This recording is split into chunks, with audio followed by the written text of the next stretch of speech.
Welcome to a journey across lines of faith, form, and community. This is the Sacred Atlas of Rajasthan, a visual exploration of the fairs, temples, Urs, and mosques that map the spiritual heartbeat of the desert state. Think Rajasthan is only about martial forts? Think again. Its true cultural heartbeat pulses through a living ecosystem where stone meets season. This atlas maps a rich spiritual geography, from architectural wonders with thousands of pillars to syncretic Sufi shrines and massive tribal gatherings. Our key takeaway? The state's identity isn't defined by isolated monuments, but by how diverse communities continuously breathe life into these spaces year after year. Let's look at the raw devotion carved into stone. In Barmer, the Mahamaru-style temples of Kiradu stand as the celebrated Khajuraho of Rajasthan. Over in Pali, the 15th century Ranakpur temple features exactly 1,444 uniquely carved pillars designed by the architect Deepak. At Mount Abu, built between 1213 and 1301, the Delvra temples display legendary, intricate marble work, including the famous Devrani Jaithani temple. Pushkar hosts an ancient, exceptionally rare Brahma temple paired uniquely with a Savitri Mata temple.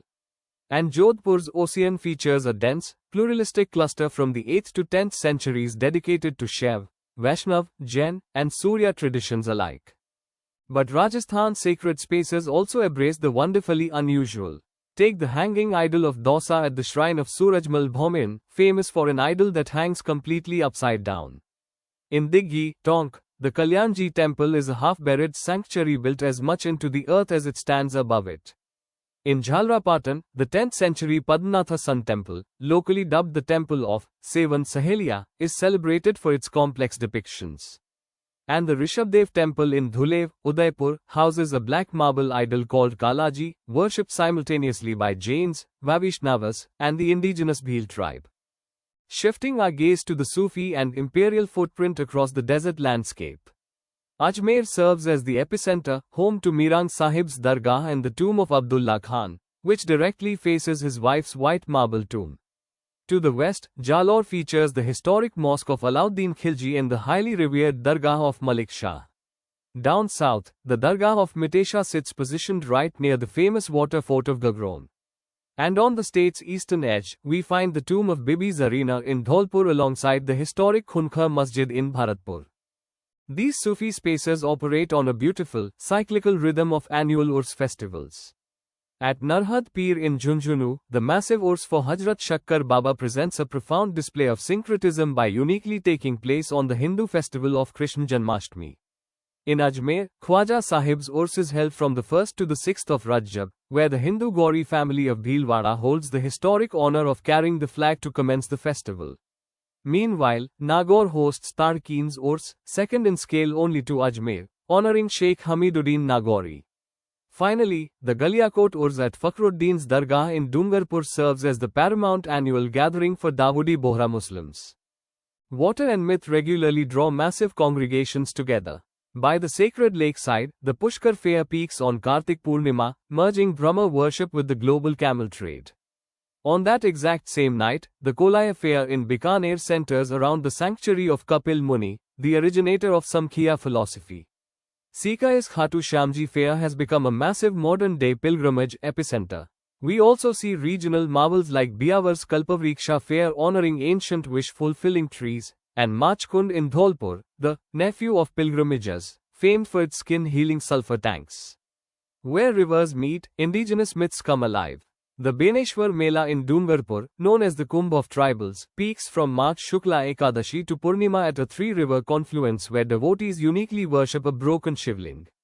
In Baswara, the Bhil tribe's largest fair, Ghotia Amba, centers around Arjuna's legendary bow from the Mahabharata. And in Baran, the Saharia tribe gathers on the Jeshtha new moon at Sitabari, the mythical birthplace of love and Kush. In Rajasthan, spiritual devotion and economic survival are two sides of the same coin. Look at the scale of trade. The Mallinat fair in Balotra takes place in the Chaitra month on an ancient riverbed, acting as ground zero for the Malani horse breed trade. In Parbatsar and Nagaur, the Tejaji and Baldev fairs serve as the massive economic engines of the heartland, dominating the Marwari livestock trade. The Chandrabhaga and Gomti Sagar fairs in Jalawar beautifully fuse religious significance with the trading of distinct Malvi cattle. And near Jaipur, the Khalkani Mata Fair stands recognized as Asia's largest donkey and horse fair, blending niche commerce with local devotion. Today, this rich legacy is intentionally curated for a global audience, packaging the land's seasonal transitions into vibrant cultural festivals. The harsh winter landscape is transformed into a spectacular showcase through Jaisalmer's Desert Festival, Bikaner's Camel Festival, and Mount Abu's Sharad Autumn Festival. The pageantry and colors of spring come alive during Jaipur's Elephant Festival and Udaipur's Mewar Festival. Meanwhile, historic fortifications and stepwells are activated with classical performing arts during the Kumbhalgad Classical Festival, Dausa's Abhaneri Festival, and Alwar's Matsya Utsav.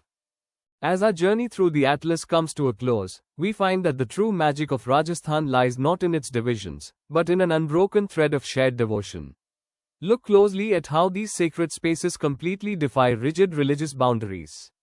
We see a profound example of overlapping veneration at Rishabdev, where the legendary Kalaji idol is simultaneously baked, protected, and worshipped in complete harmony by Orthodox Jains, Vaishnavas, and the indigenous Bhil tribes. We see communal synchronization in the calendar itself, where the sacred Narhad Pir's Sufi Urs is intentionally and deliberately celebrated on the auspicious Hindu festival of Krishna Janmashtami. And we see royal syncretism woven tightly into political power. Long before ascending the throne, the historic Rajput kings of Bundi would perform a mandatory pilgrimage to the Sufi shrine of Mira Sahai, seeking vital blessings strictly before their royal coronations could ever take place.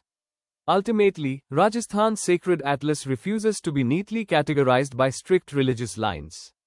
Its towering forts, ancient temples, and serene mosques are not static remnants of the past, they are actively alive, continuously synchronized by a beautiful, syncretic culture where deep devotion effortlessly crosses the boundaries of faith, tribe, and throne.